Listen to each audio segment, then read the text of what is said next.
안녕하세요, 선생님. 경기도 용인시에 살고 있는 60대 부부가구입니다. 저희 부부는 작년 가을 아들 결혼자금을 보태주느라고 살고 있던 시가 8억 원 아파트를 처분하고 5억 원 전세로 이사했습니다. 그런데 11월부터 받고 있던 기초연금이 중단됐어요. 그전에는 남편이 기초연금 22만 원을 받고 있었거든요. 구청에서는 재산이 늘어서 어쩔 수 없다고 하던데 아들 결혼자금 보태주고 전세로 옮겨서 재산이 줄었는데 무슨 재산이 늘었다는 거죠?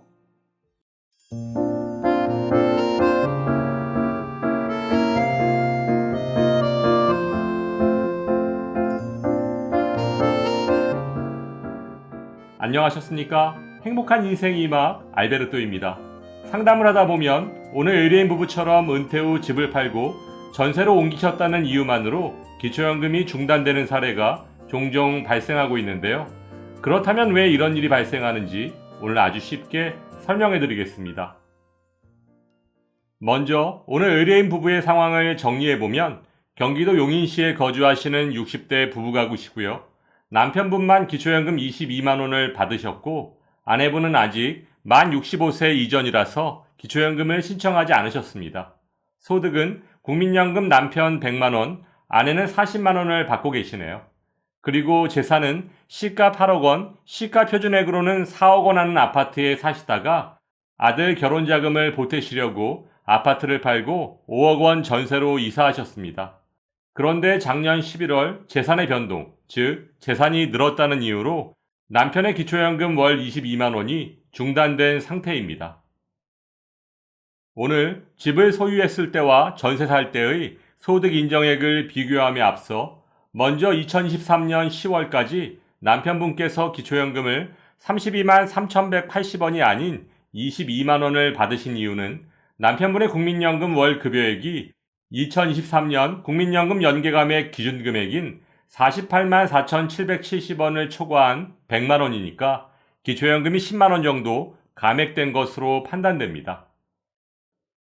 그럼 오늘 의뢰인 부부의 소득 인정액의 변동을 확인하기 위해 먼저 시가 8억 원, 시가 표준액으로는 4억 원 하는 아파트를 소유했을 때의 소득 인정액을 구해보겠습니다.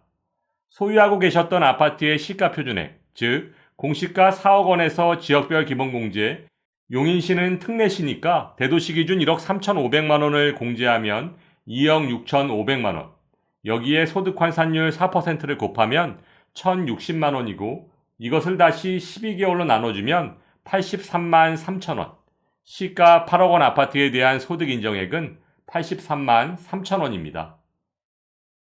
그럼 이번엔 전세보증금 5억 원에 대한 소득 인정액을 구해보겠습니다. 기초연금 계산 시 전세보증금은 5%의 기본공제밖에 없습니다. 따라서 전세보증금 5억 원에 기본공제 5%를 적용하면 4억 7,500만 원이고 여기에 지역별 기본공제 대도시 기준 1억 3,500만 원을 공제하면 3억 4천만 원입니다. 여기에 소득 환산율 4%를 곱하면 1,360만 원이고 이것을 다시 12개월로 나눠주면 113만 3천 원. 따라서 전세보증금 5억 원에 대한 소득 인정액은 113만 3천 원입니다. 그럼 이제 집이 있을 때와 전세 살 때의 소득 인정액을 비교해보면 8억 원 아파트를 소유했을 때는 83만 3천 원이고 5억 원 전세 살 때의 소득 인정액은 113만 3천 원입니다. 차액은 30만 원. 집을 팔고 전세로 옮겼다는 이유만으로 소득 인정액이 30만 원 상승한 것이고 그래서 재산의 변동으로 인한 기초연금 중단이라는 안타까운 결과가 나온 것입니다. 상담을 하다 보면 기초연금을 받기 위해 아니면 다른 이유에서 집을 팔고 전세로 옮기는 경우가 종종 있으신데요. 오늘 설명드린 것처럼 소유하고 계신 부동산은 시가 기준이 아닌 시가 표준액을 기준으로 소득 인정액에 반영되므로 40에서 50%의 기본공제 효과가 있는 반면 임대보증금엔 단 5%의 기본공제밖에 없으므로 상대적으로 굉장히 불리할 수밖에 없습니다. 더구나 임대보증금에 대한 5%의 기본공제도 주택임대보증금에만 해당되고 점포 등의 보증금에는 해당되지 않는다는 것입니다. 아니, 기초연금이 어려운 사람들 상황은 고려하지 않고 이렇게 계산하는 법이 어디 있나요? 그러니까 다들 빚을 내서라도 집을 사려고 하는 거잖아요. 집을 살 때 받는 담보대출은 100% 부채로 인정해서 공제해주고 임대소득도 42.6% 필요경비를 공제해주면서 집 없는 어르신들의 임대보증금에 대한 기본공제가 5%라는 것은 정말 문제가 있다고 생각됩니다. 따라서 기초연금 신청을 앞둔 어르신들께서 재산을 줄이기 위해 집을 팔고 전세로 옮기시는 결정은 정말 조심하셔야 합니다. 또한 집을 팔기보다는 주택연금에 가입하시는 것이 훨씬 유리합니다. 현재 살고 계신 집에 계속 살 수도 있고 집값은 시가 기준이 아닌 시가 표준액으로 계산되니까 기초연금 계산 시 40에서 50%의 기본공제도 받을 수 있습니다. 여기에 주택연금을 받은 금액의 합계만큼을 부채로 인정해서 100% 공제받을 수 있으니까 기초연금에 굉장히 유리한 선택이라고 볼 수 있습니다. 그런데 올해 기초연금 선정 기준액이 인상되었다고 하던데, 기초연금을 다시 받을 수 있는지 확인하려면 재신청해야 하나요?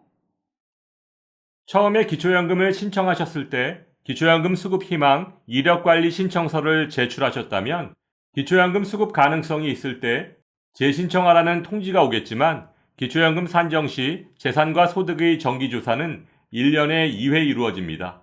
따라서 재산과 소득의 정기조사가 이루어질 때까지 기다리지 마시고 특히 올해는 기초연금 선정 기준액이 예년에 비해 5.2% 인상되었으므로 지금 바로 신청하셔서 2024년 새롭게 변경된 기초연금 선정 기준으로 현재 부부의 소득 인정액을 정확히 확인해 보시기 바랍니다. 2024년 현재 국회연금개혁특별위원회에서는 오는 5월까지 공적연금 개혁안의 국회 제출을 위해 논의를 이어가고 있는데요. 이번 공적연금 개혁이 어려운 분들께 보다 큰 도움이 될 수 있는 방향으로 시정될 수 있기를 기대하며 오늘도 알베르토가 어르신들의 행복한 인생 2막을 응원하겠습니다. 행복한 하루 되세요. 좋아요, 구독, 그리고 알림과 공유는 좋은 콘텐츠를 만드는 힘이 됩니다.